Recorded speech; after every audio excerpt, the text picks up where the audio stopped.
دنیا کا پہلا کیس، ڈاکٹروں نے سور کا گردہ لگا کر بچائی انسان کی جان، مریض ٹھیک ہو کر آیا گھر۔ میڈیکل سائنس میں انقلابی پیش رفت ہو گئی ہے۔ سائنسدانوں نے پہلی بار جین میں ترمیم شدہ سور کے گردے پگ کڈنی ٹرانسپلانٹ انسانوں میں ٹرانسپلانٹ کرنے میں کامیابی حاصل کی ہے۔ یہ سرجری 66 سالہ ڈیم اینڈریوس نامی مریض پر جنوری کے آخر میں کی گئی تھی اور اب وہ مکمل صحت یابی کے بعد گھر واپس آ چکا ہے۔ اس کامیابی سے گردے فیل ہونے والے لاکھوں مریضوں کو نئی امید ملی ہے۔ یہ سرجری میساچوسٹس جنرل اسپتال MGH میں کی گئی، جہاں سائنسدانوں نے خاص طور پر جین سے تبدیل شدہ سور کے گردے انسانی جسم میں ٹرانسپلانٹ کیے تھے۔ یہ پہلا موقع تھا جب US food and drug administration FDA کی طرف سے منظور شدہ کلینکل ٹرائل میں سور کے گردے کو انسان میں ٹرانسپلانٹ کیا گیا۔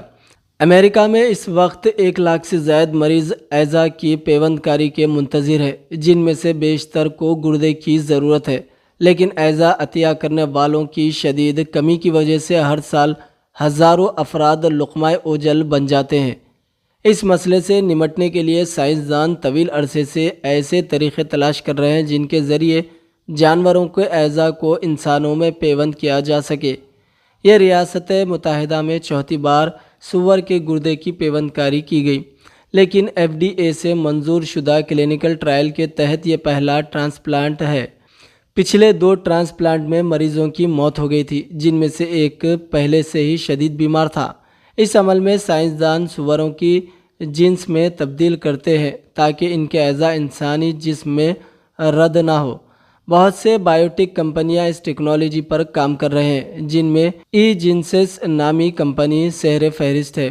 ان کے تیار کردہ جین میں ترمیم شدہ اعضاء کو آنے والے مہینوں میں 6 دیگر مریضوں پر بھی آزمایا جائے گا اور مستقبل میں یہ تعداد بڑھ کر 50 ہو سکتی ہے۔ ماہرین کا خیال ہے کہ اگر یہ تکنیک کامیاب ہو جاتی ہے تو اسے دوسرے اعضاء جیسے دل اور جگر کی پیوند کاری میں بھی استعمال کیا جا سکتا ہے۔